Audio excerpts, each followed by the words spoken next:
Copy SSC English second paper এই বইটি থেকে ট্যাগ কোশ্চেনের প্র্যাকটিস পড়া হচ্ছে। তো 13 নম্বরের 5টি প্রশ্নের সমাধান করতে হবে। এ নাম্বারে বলছে time and tide wait for 9, অর্থাৎ সময় এবং নদীর স্রোত কারোর জন্য অপেক্ষা করে না। তাহলে অপেক্ষা করে কি?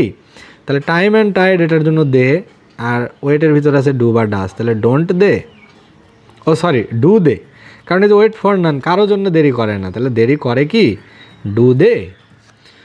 বি নাম্বারে বলছে but many of us waste our time, কিন্তু আমরা অনেকেই সময় নষ্ট করি, ওয়েস্ট আওয়ার টাইম, তাহলে এটা ট্যাগ হবে ডোন্ট উই, আমরা সময় নষ্ট করি নাকি?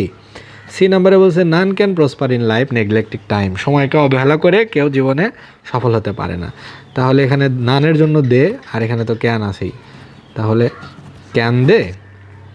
ডি নাম্বারে বলছে everybody should realise this truth, এই সত্য সবাইকে উপলব্ধি করতে হবে, তাহলে এটা ট্যাগ হবে শুডন্ট দে।